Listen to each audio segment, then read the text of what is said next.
দণ্ডমার্জনায় রাষ্ট্রপতির ক্ষমতা আর রাজধানীর বাইরে হাইকোর্ট বেঞ্চ বসানোর ব্যাপারে একমত রাজনৈতিক দলগুলো। ঐক্যমত্য কমিশনের বৈঠকে সিদ্ধান্ত। গণতন্ত্রে উত্তরণের পথ মসৃণ রাখতে সতর্ক বিএনপি, জানালেন মির্জা ফখরুল। দেশের স্বার্থে রাজনৈতিক দলগুলোর ঐক্যের আহ্বান রিজভীর। পুরনো বন্দোবস্ত ফেরানোর চেষ্টা করলে পরিণতি হবে শেখ হাসিনার মতো, হুঁশিয়ারি নাহিদ ইসলামের। বললেন, জুলাই অভ্যুত্থানকারীরা রাজপথেই আছে। গুমে জড়িত সেনা সদস্যদের বিরুদ্ধে আইনানুগ ব্যবস্থা নেওয়া হচ্ছে। নির্বাচনে সহযোগিতা দিতে প্রস্তুত সেনাবাহিনী, সেনা সদরের ব্রিফিং। জাতিসংঘ মানবাধিকার অফিস সম্পর্কিত প্রস্তাব কিছু পরিবর্তন সহ পাঠিয়েছে পররাষ্ট্র মন্ত্রণালয়। সংস্কার কাজে সমর্থন অব্যাহত রাখবে যুক্তরাষ্ট্র। দেখছিলেন ক্রাউন সিমেন্ট সংবাদ শিরোনাম। আইন ও বিধির মধ্যে থেকে রাষ্ট্রপতি ক্ষমা প্রদর্শন ও দেশের প্রতিটি বিভাগে হাইকোর্টের স্থায়ী বেঞ্চ করার বিষয়ে সব রাজনৈতিক দল একমত পোষণ করেছেন। তবে এই ক্ষমতা প্রয়োগে ক্ষতিগ্রস্ত পরিবারের মতামত নেয়ার কথা বলেছে জামাত ও এনসিপি। আর প্রতিটি বিভাগে হাইকোর্টের স্থায়ী বেঞ্চ করার বিষয়ে প্রধান বিচারপতির সম্মতি নেয়ার শর্ত দিয়েছে বিএনপি। জাতীয় ঐক্যমত্য কমিশনের সাথে আলোচনায় রাজনৈতিক দলগুলো নিজ নিজ অবস্থান তুলে ধরে। ওবায়দুল্লাহ মামুনের প্রতিবেদন। বিচার বিভাগের বিকেন্দ্রীকরণ ও দণ্ড মার্জনায় রাষ্ট্রপতির ক্ষমা প্রদর্শনের বিষয়ে জাতীয় ঐক্যমত্য কমিশনের সাথে দিনব্যাপী আলোচনা হয় রাজনৈতিক দলগুলোর। বিকেলে আলোচনার অগ্রগতি নিয়ে গণমাধ্যমে কথা বলেন কমিশনের সহসভাপতি ডক্টর আলী রিয়াজ। বলেন, বিচার বিভাগের বিকেন্দ্রীকরণ ও রাষ্ট্রপতির ক্ষমার বিষয়ে একমত হয়েছে সব দল। তবে ক্ষমা প্রদর্শনের জন্য অ্যাটর্নি জেনারেলকে প্রধান করে ৬ সদস্যের বোর্ডের প্রস্তাবে একমত হতে পারেনি রাজনৈতিক দলগুলো। রাষ্ট্রপতি শুধুমাত্র এই উদ্দেশ্যে প্রণীত আইন ও বিধি অনুসরণ করেই ক্ষমতা প্রদর্শনের ক্ষমতা প্রয়োগ করতে পারবেন। এক্ষেত্রে ন্যায় বিচার নিশ্চিত করার জন্য রাষ্ট্রপতির কাছে ক্ষমা প্রদর্শনের জন্য প্রেরণের পূর্বে ক্ষতিগ্রস্ত ব্যক্তি বা তার বৈধ উত্তরাধিকারের মতামত গ্রহণ নিশ্চিত করতে হবে। স্থায়ী আসন থাকবে, তবে রাজধানীর বাইরে প্রতিটি বিভাগে প্রধান বিচারপতি কর্তৃক নির্ধারিত হাইকোর্ট বিভাগের এক বা একাধিক স্থায়ী বেঞ্চ থাকবে। আলোচনায় নিজ নিজ অবস্থান তুলে ধরেছে বিএনপি, জামায়াত, এনসিপি, গণসংহতি আন্দোলন সহ অন্যান্য রাজনৈতিক দল। রাজধানীর বাইরে হাইকোর্টের স্থায়ী বেঞ্চ করার বিষয়ে প্রধান বিচারপতির সম্মতির শর্ত দিয়েছে বিএনপি। আমরা নীতিগতভাবে একমত হয়েছি যে রাষ্ট্রপতির এই ক্ষমা প্রদর্শনের বিষয়টি আইন দ্বারা নিয়ন্ত্রিত হবে। পার্মানেন্ট বেঞ্চ করতে হয় হাইকোর্ট ডিভিশনের সংবিধানে পরিবর্তন এনে। সেই ক্ষেত্রে আমাদেরকে সুপ্রিম কোর্টের একটা আলোচনা সাপেক্ষে করা উচিত। বিকজ আমরা চাই বিচার জনগণের দোরগোড়ায় পৌঁছুক। রাষ্ট্রপতির ক্ষমার বিষয়ে জামায়াত ও এনসিপি বলছে, অতীতে রাষ্ট্রপতির ক্ষমা প্রদর্শন আইনের অপব্যবহার হয়েছে। ভুক্তভোগীর পরিবারের সম্মতি নিয়ে আইনের মধ্য থেকে রাষ্ট্রপতির ক্ষমা প্রদর্শনের প্রস্তাব দিয়েছেন তারা। ব্যক্তিগতভাবে কোনো অপরাধের এগেইনস্টে যদি কোনো শাস্তি হয়, যেমন কারো পিতাকে কেউ হত্যা করল, এই হত্যাকাণ্ডের বিচার হয়েছে তার ফাঁসি। এই ফাঁসিটা ইচ্ছা করলে কমিটি এবং রাষ্ট্রপতি এককভাবে ক্ষমা করতে পারবে না।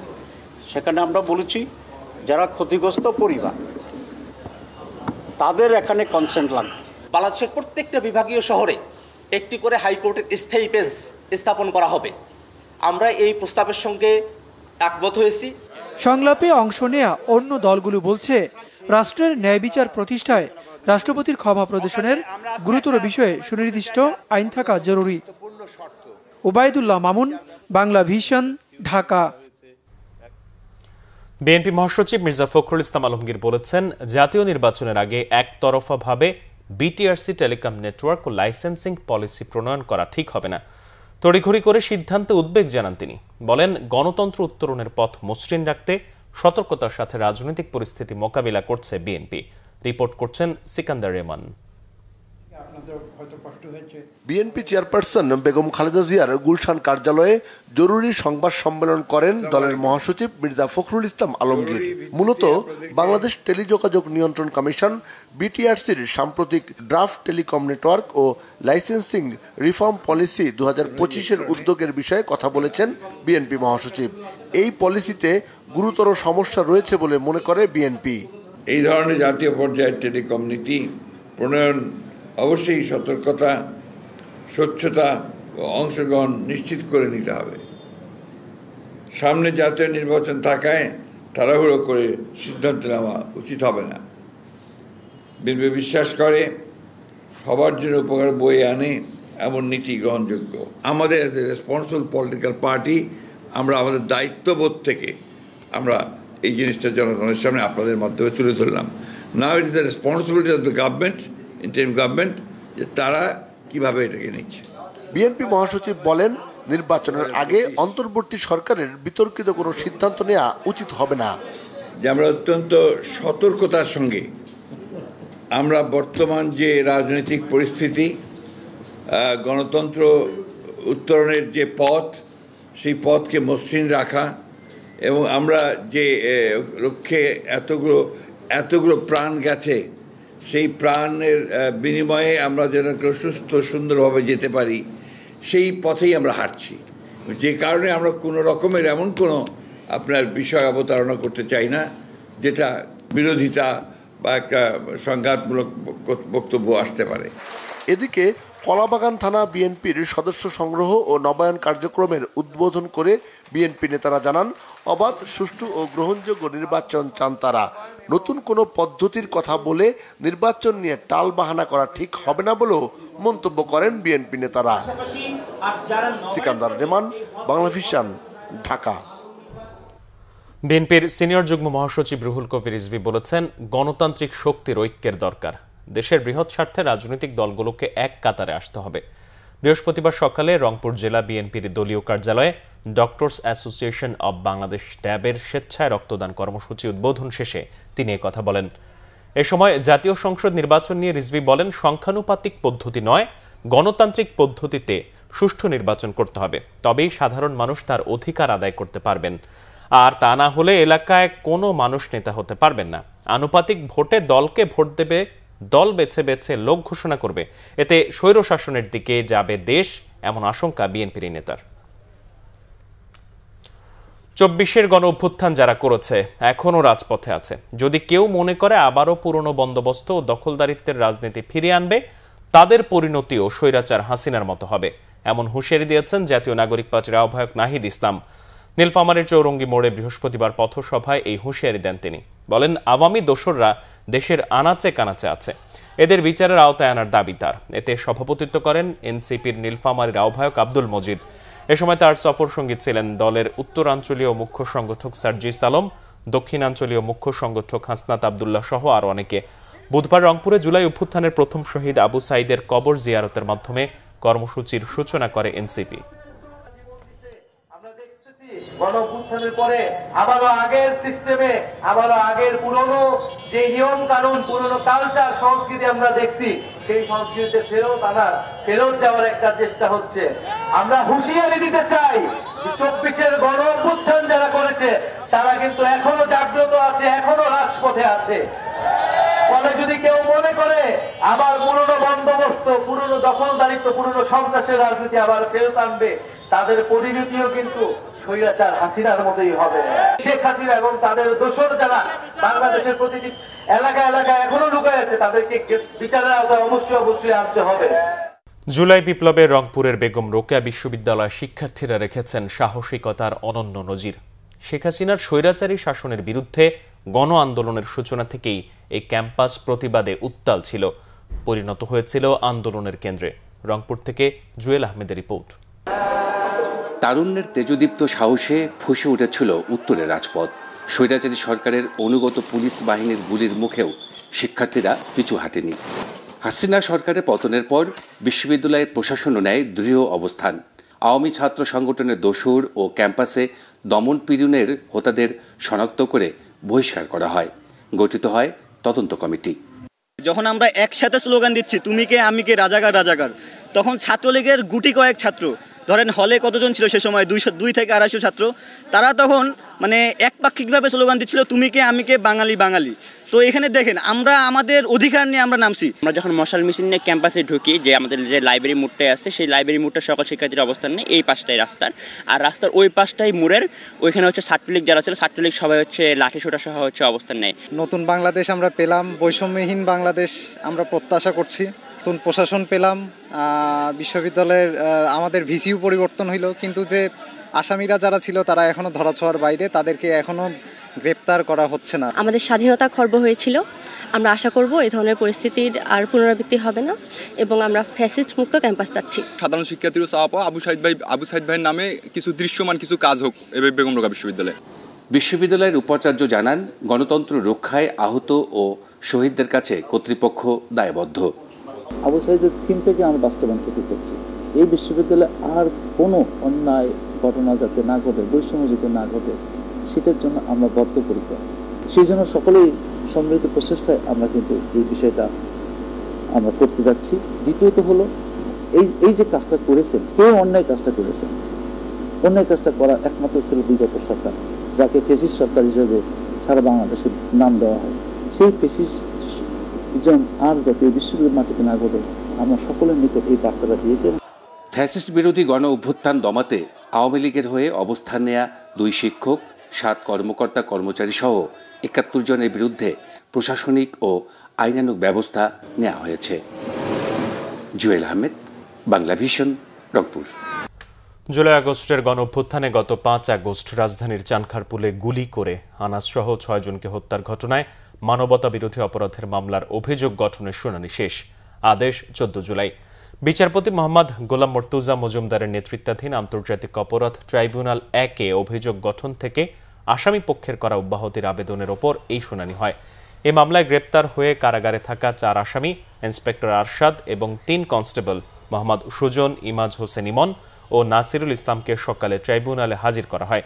গত 29 জুন প্রসিকিউশনের পক্ষে চিফ প্রসিকিউটর মোহাম্মদ তাজুল ইসলাম এই মামলার আসামিদের বিরুদ্ধে অভিযোগ গঠন চেয়ে শুনানি শেষ করেন। ওই দিন ডিএমপি সাবেক কমিশনার হাবিবুর রহমান সহ পলাতক 4 আসামির পক্ষে অভিযোগ থেকে অব্যাহতি চেয়ে আবেদন শুনানির জন্য সময় আবেদন করেন রাষ্ট্রনিযুক্ত আইনজীবী মোহাম্মদ কুতুবুদ্দিন। গত বছরের 5 আগস্ট রাজধানীর চানখারপুল এলাকায় প্রাণঘাতী অস্ত্র ব্যবহার করে 10ম শ্রেণীর ছাত্র শাহরিয়ার খান আনাস, শেখ মাহদি হাসান জুনায়েদ, মোহাম্মদ ইয়াকুব, মোহাম্মদ রাকিব হাওলাদার, মোহাম্মদ ইসমামুল হক এবং মানিক মিয়াকে গুলি করে হত্যা করা হয়। গুমের সঙ্গে জড়িত সেনা সদস্যদের বিরুদ্ধে আইনানুগ ব্যবস্থা নেয়ার কথা জানিয়েছে সেনাবাহিনী।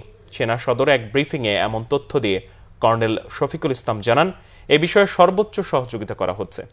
যে কোনো মব ভায়োলেন্স ও জনদুর্ভোগ সৃষ্টিকারীদের বিরুদ্ধে আবারও কঠোর হুঁশিয়ারি সেনাবাহিনীর এই কর্মকর্তার। গণ অভ্যুত্থানকালে লুট হওয়া 80 অস্ত্র উদ্ধারের দাবিও করেছে ব্রিফিংয়ে। রিপোর্ট সৈয়দ আব্দুল মহিতের।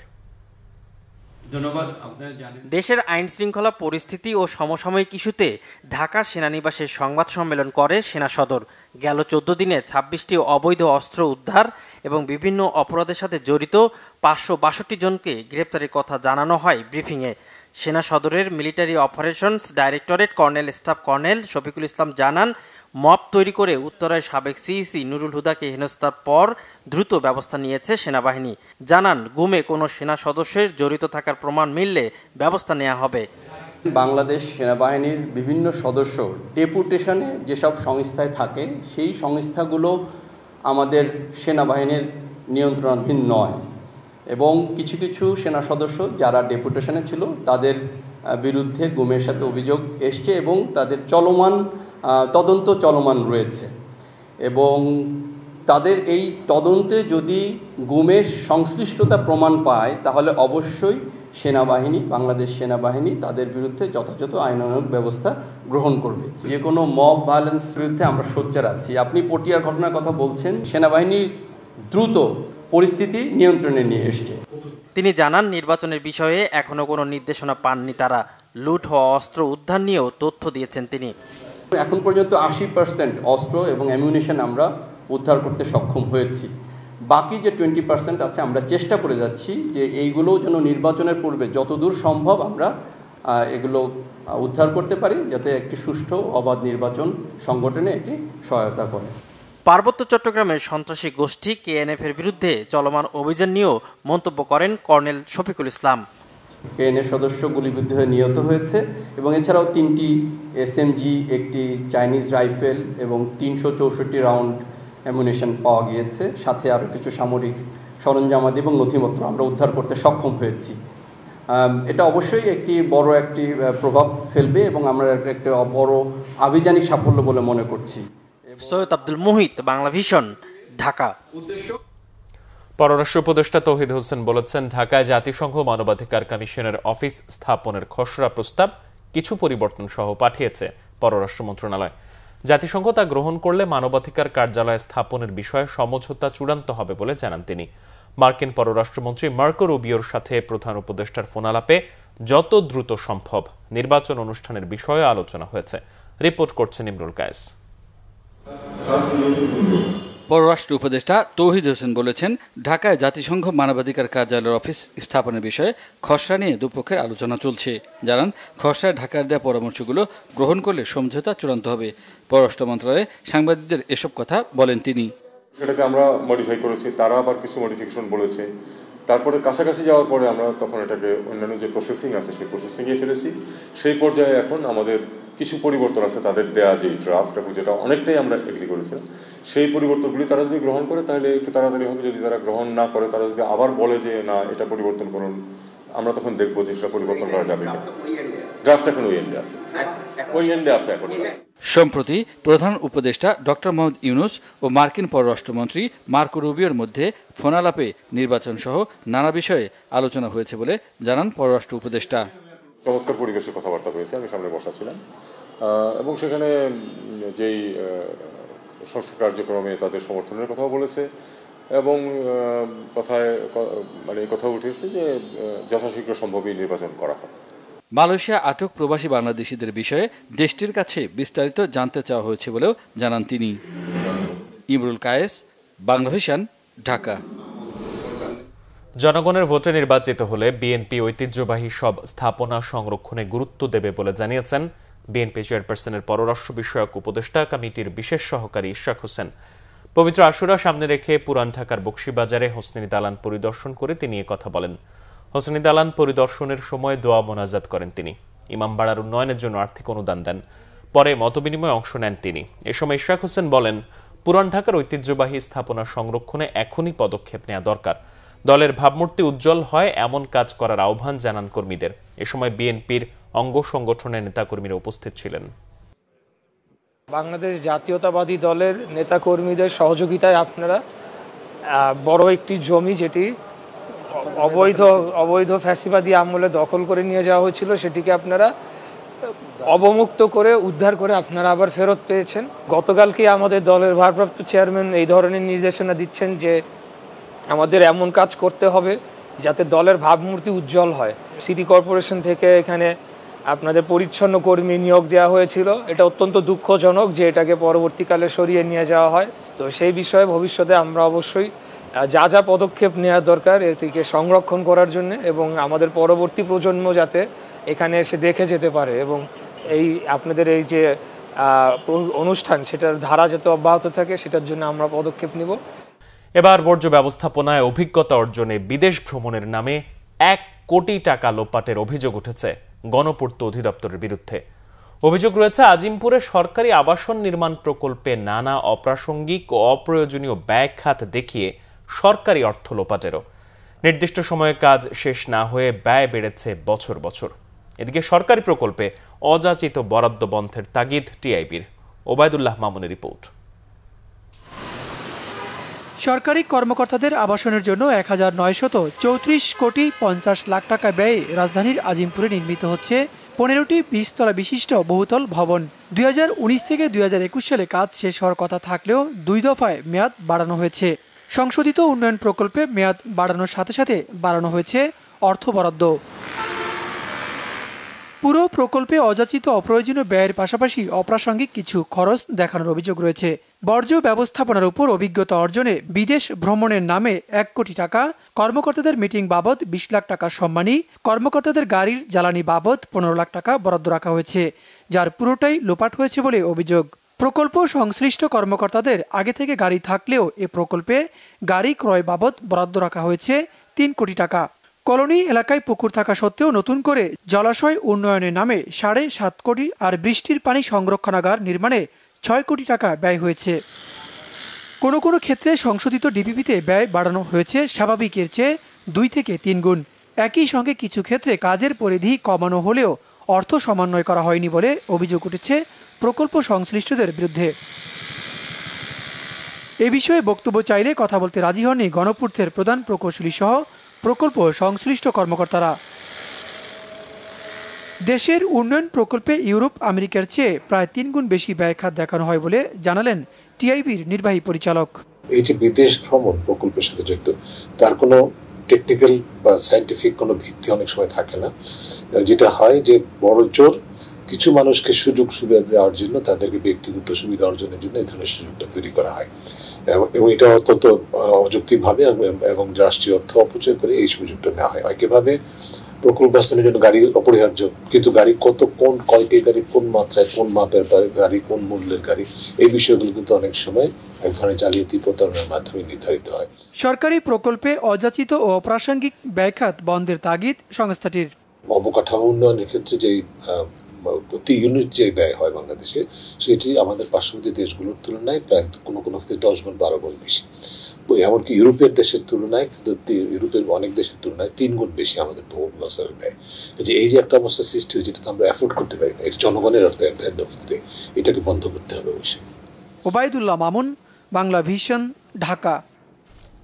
নির্বাচন পদ্ধতি নিয়ে জাতির মধ্যে বিভেদ সৃষ্টি না করে ভোটে গুরুত্ব দিতে রাজনৈতিক দলগুলোর প্রতি আহ্বান জানিয়েছেন বিএনপির স্থায়ী কমিটির সদস্য ইকবাল হাসান মাহমুদ টুকু। 24-এর অভ্যুত্থানের শহীদ আব্দুল্লাহ বিন জাহিদের ক্যান্সার আক্রান্ত ছোট ভাই জিশানের অপারেশন ও রাজশাহী কলেজ ছাত্রদলের সাবেক যুগ্ম সম্পাদক, বগুড়ার গাবতলী উপজেলার সাজেদুল ইসলামের ক্যান্সার আক্রান্ত স্ত্রীর জন্য চিকিৎসা সহায়তা দিয়েছে আমরা বিএনপি পরিবার। বৃহস্পতিবার রাতে বিএনপির গুলশানের চেয়ারপারসনের গুলশান কার্যালয়ে তাদের হাতে সহায়তার চেক তুলে দেওয়া হয়। এ সময় বিএনপির স্থায়ী কমিটির সদস্য ইকবাল হাসান মাহমুদ টুকু বলেন, সংখ্যানুপাতিক পদ্ধতি নির্বাচন বা অন্য কোনো জটিল বিষয় নিয়ে সময় নষ্ট না করে জনগণের ভোটাধিকার নিশ্চিত করতে কাজ করতে হবে।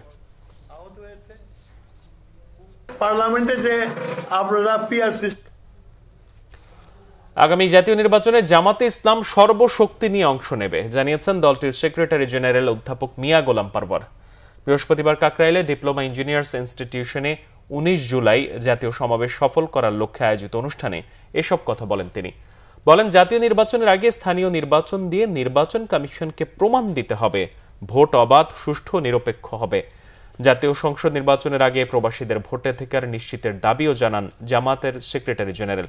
বলেন, 1,10,00,000 প্রবাসীকে ইগনোর করে কোনো সফলতা আসবে না।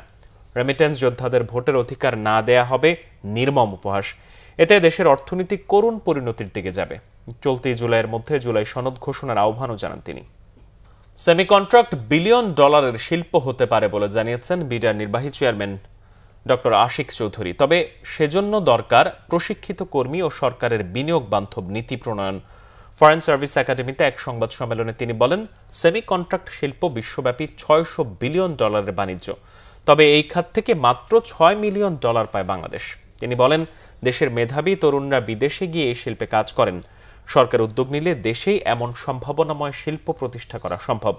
দেশে চিপ ডিজাইন ও প্যাকেজিং করার সুযোগ আছে। এজন্য স্বল্প ও দীর্ঘমেয়াদী পরিকল্পনা নিতে হবে। কয়েক স্তরে প্রশিক্ষণের ব্যবস্থার পাশাপাশি বিনিয়োগ বান্ধব পরিবেশ তৈরি করতে সরকারকে উদ্যোগ নেওয়ার আহ্বান জানান তিনি।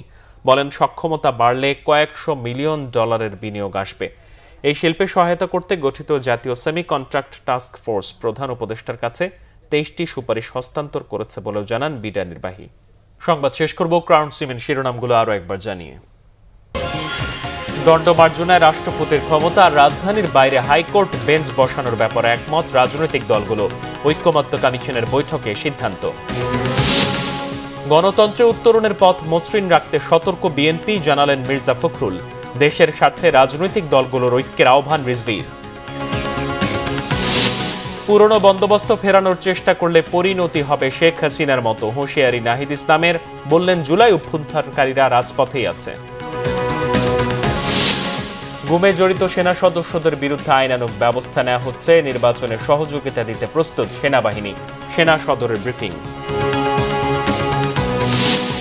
জাতিসংঘ মানবাধিকার অফিস সম্পর্কিত প্রস্তাব কিছু পরিবর্তন সহ পাঠিয়েছে পররাষ্ট্র মন্ত্রণালয়। সংস্কার কাজে সমর্থন অব্যাহত রাখবে যুক্তরাষ্ট্র। এই ছিল এখনকার মতো। পরের সংবাদ সকাল 10টায়, এর আগে 9টায় রয়েছে নিউজ টপ 10 দেখার আমন্ত্রণ রইল। এছাড়া বাংলা বিজ্ঞান সংবাদ ও সংবাদ সংশ্লিষ্ট অনুষ্ঠান দেখতে ভিজিট করুন www.bbnews24.com ও facebook.com/banglavisionnews এবং সাবস্ক্রাইব করুন youtube.com/banglavisionnews। ধন্যবাদ।